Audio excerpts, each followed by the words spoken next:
Welcome back, everyone. This is chapter 1, part 4.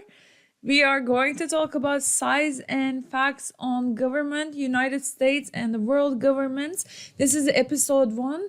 We're going to cover episode 2 and part 5. This is Dr. Gevrek, and I am a professor of economics. Before you continue this video, don't forget to subscribe to my channel so you will surely be getting all A's in your classes, and also hit the like button for this video so that lots of other people, students who will get access to this video, and then they'll actually benefit from it. Okay, let's focus on our topic, size of government. How big is it? So let's talk about healthcare. Okay, there's a huge variation in healthcare in terms of application, how it is provided. So even if you look at the developed countries, there's a huge variation in terms of the delivery differences. Okay, so therefore we can say that efficiency and redistribution are not the only considerations. For instance, USA, our country has private health insurance. Canada has national public health insurance. Germany mandates private health coverage. Okay, we have United Kingdom, free national health care. So these are all different. All right, so let's take a look at the size of the government. The size of the government is measured relative to GDP. So you have GDP, gross domestic product, all the goods and services produced in a country in a period of time, domestically produced. Okay, so what's portion of this is made of consumption of people, investment, government spending, right? So what portion is made up of government spending? So this is the federal spending as a percent of US GDP from 1930s to 2012. So in the 30s, the federal government activity accounted only about 3.4% of GDP. It's a very little, so government was very small back in the days. And government size spikes up in the mid 40s. This is the Second World War. Okay, government spending usually spikes up whenever we experience recessions. So this is the 2008 recession, and government spending, actually this was much higher during COVID, because 2020 is when we had COVID pandemic response, so it kind of spiked up again.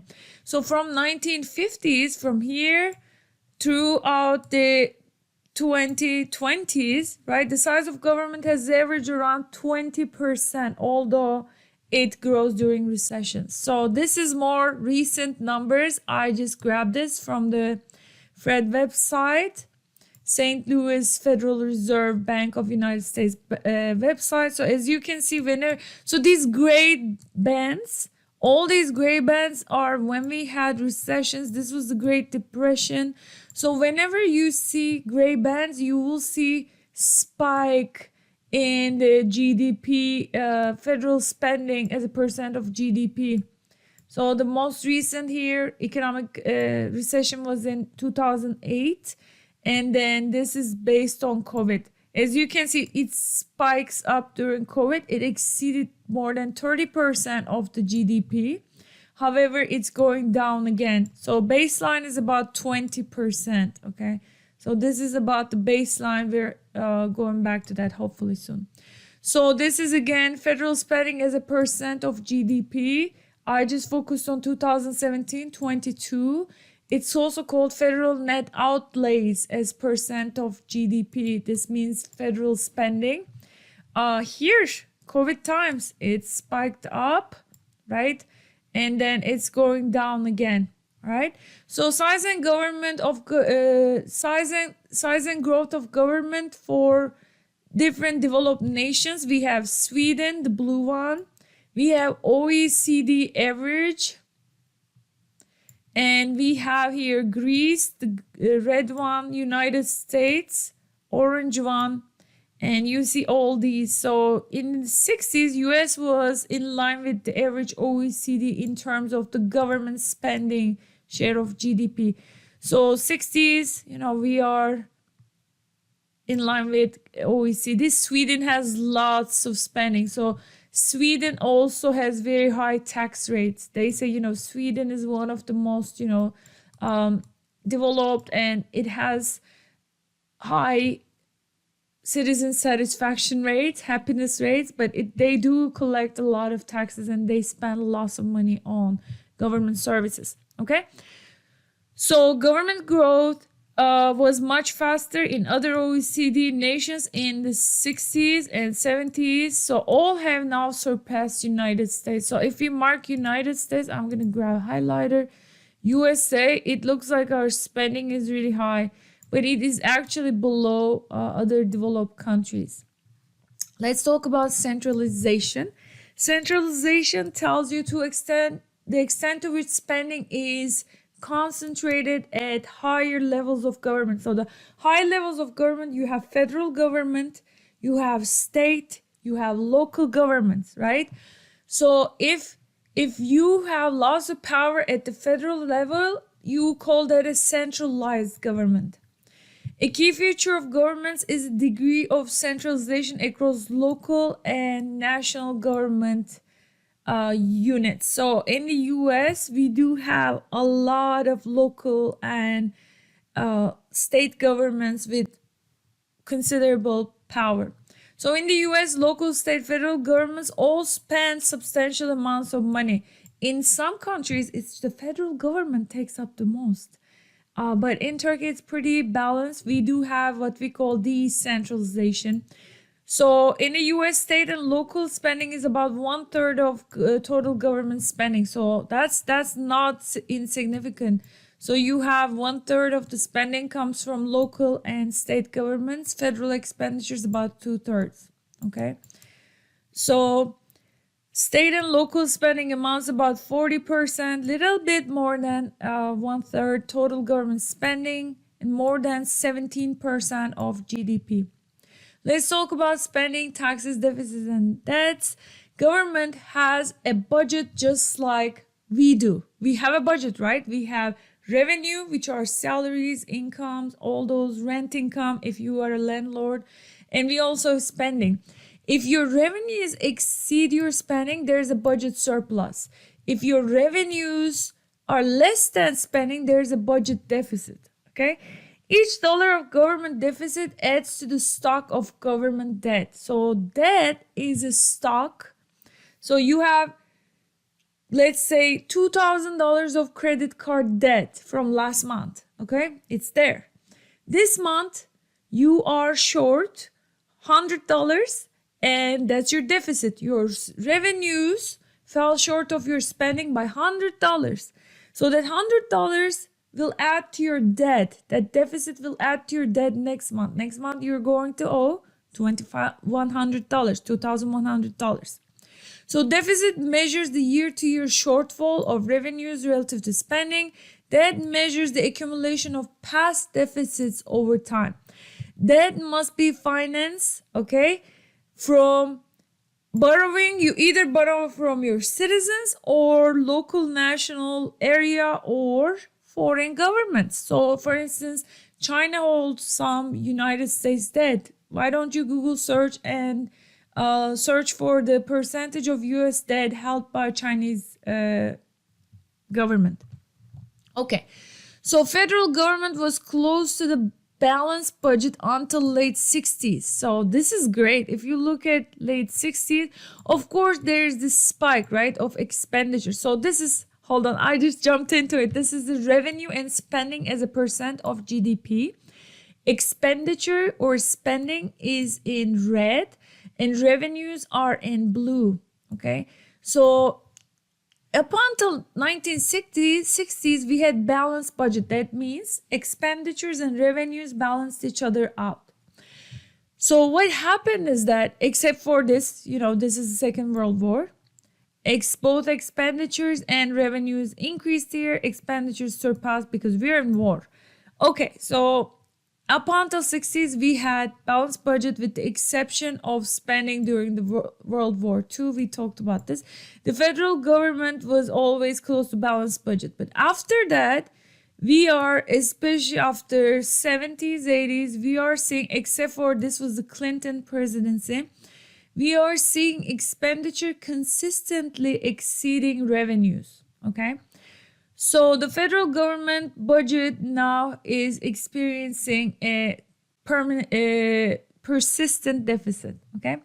But spending have exceeded revenues several percentage points of GDP on average since 1970. So this is surplus minus deficit as a percent of GDP. So if it's a positive number, then we have surplus.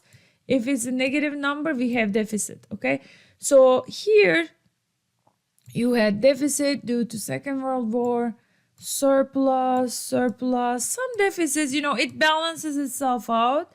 But starting here, consistently, we are running deficit, okay? So this is surplus is a positive number. Your revenue is exceeding your expenditures. So this is the Clinton era. These are all deficit eras. All this area shows deficit eras, okay? Negative numbers. So from mid-70s through the mid-90s, there's a relatively large deficit. It shrank really well here, 90s. And US was back in deficit after that. This is post-Clinton era. By the early 21st century, and in late 2000s, 2010s, unfortunately 2020 started with a large deficit due to COVID. So what's the result, right? So you have deficit, surplus. We have been running huge deficits. So your debt goes up. Federal government debt was about 103% of GDP before COVID. That means we actually, our debt, money we owe, is more than what we make in a year in the country before COVID.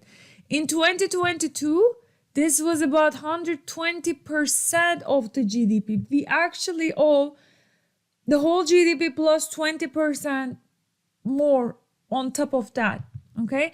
So this is the debt as a percentage of GDP. Again, Second World War, we had a similar spike. So this is this, starting from this economic crisis, Great Recession of 2008. And obviously COVID didn't help, right? The stock of debt rose sharply during World War II. Here we go, 41, 45, then fell steadily until large deficits caused its rise in 80s. So that had risen, right? It's accumulated considerably. We had a pause in 90s. This is that era I talked about, dot-com boom. That was about 103% of GDP before COVID. Now it is actually about 120. It's going down, but now we're talking to increase the debt ceiling. Okay, so this is the debt level of OECD nations in 2019. This is the OECD total. So this is debt as a percent of GDP is about 60%. US now has higher than OECD average. Okay, so this was like about when it was 100% or so. Italy and Japan are not doing great. Their debt is actually was 120%. Today it's a little bit higher. US has higher debt levels than most other comparable nations, but its load remains well below that of others. So look at Sweden. They actually run negative debt. What does it mean? Think about it. Look at this. They actually lent money. Okay. So Canada running 20%, Netherlands little higher, Germany little lower, Austria. So OECD average than US. Okay. Spain, UK, Belgium, Italy, Japan much higher than us. Okay, so let's talk about state and local governments. Let's talk about revenues. So this is state and local government revenues as a percent of GDP, green one. Look how revenues fall above the expenditures. And this is surplus deficit. Okay, so this is actually great. Take a look at this. This is showing you state governments were in deficit before 1960s, but local governments are always running on surplus. That's good news. So unlike federal government, state and local governments' budgets are typically in surplus.